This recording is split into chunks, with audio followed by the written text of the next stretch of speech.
U.S. President Donald Trump says he is keeping radical Islamic terrorists out and keeping America safe. Critics say he is trampling on the U.S. tradition of welcoming immigrants.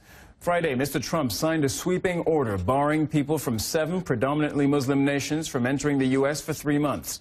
Those countries, you see them there: Libya, Sudan, Somalia, Yemen, Syria, Iraq, and Iran.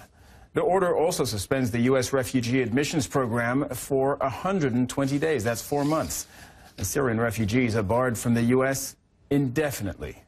Also, people holding certain visas will now have to undergo in-person interviews in order to renew their visas. All right, Jim Acosta is joining us now, senior White House correspondent.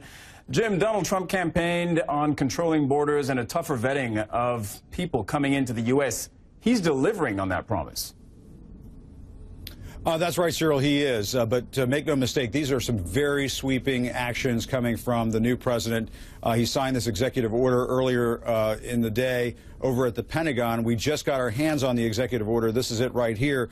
But the actions are fairly dramatic. He's talking about suspending visas for people coming into the United States from 7 countries that have links to terrorism. Iran, Iraq, Syria, the Sudan, Somalia are among those 7 countries. Those visas have been suspended for 90 days as part of this action. They're also implementing what they're referring to as extreme vetting methods for people coming into the United States from terror-prone parts of the world.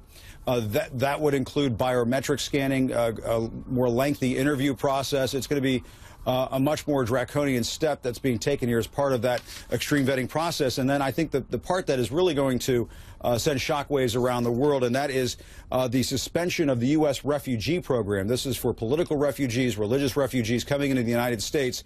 That program is suspended for 120 days while they get these new measures up and running. And permanently ended by the Trump administration is the Syrian refugee program, which was bringing in people from that part of the world under the Obama administration. That program now ends, and so you will not have Syrian refugees coming into this country as part of this executive order. So it is a very sweeping decision coming from the president. Jim, you mentioned religious refugees. During the campaign, Donald Trump raised a lot of eyebrows and got a lot of criticism for advocating a ban on Muslims entering the U.S. To what extent is this executive order a Muslim ban?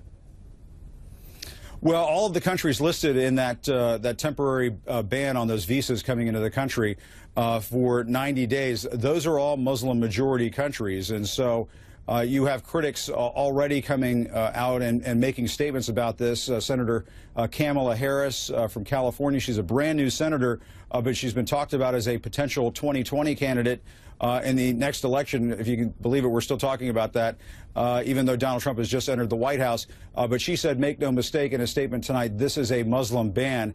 The Senate Minority Leader Chuck Schumer put out a statement saying that there are tears rolling down the cheeks of the Statue of Liberty. So Democrats are really up in arms about this. But as you said, this is something President Trump campaigned on repeatedly throughout the election. He is delivering on that promise. But we're going to have to find out what the details are in the coming days.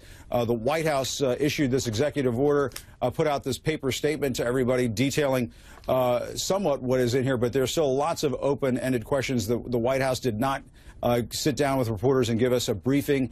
That is something you would have seen in the previous administration. We did not get that today. So lots of questions about what the president decided to do with this executive order, Cyril. And look, Jim, just before I let you go, to be clear, different categories of immigrants, refugees are barred from entering the U.S. for different periods of time while procedures are reviewed. That's what it says in the executive order. Is it possible in your mind that, you know, in 2, 3, 4 months, things will be back to business as usual once that review is complete? It's possible. It is possible. We just don't know at this point. And one thing that we should point out about this 90-day suspension of visas coming in from 7 countries that have ties to terrorism, those 7 countries may not be all of them. We've been talking to White House officials this evening who said that there may be more countries added to this list. And so make no mistake, this is a very aggressive action that's being taken by the Trump administration. They talk at length during this executive order, at the top of this executive order, about 9/11, something that occurred 16 years ago. And so President Trump campaigned during that election cycle as someone who was going to crack down and ramp up the war on terrorism, the war on ISIS. And this is just the beginning of that process, I think. All right, Jim Acosta, senior White House correspondent, thank you very much for your time. Thank you.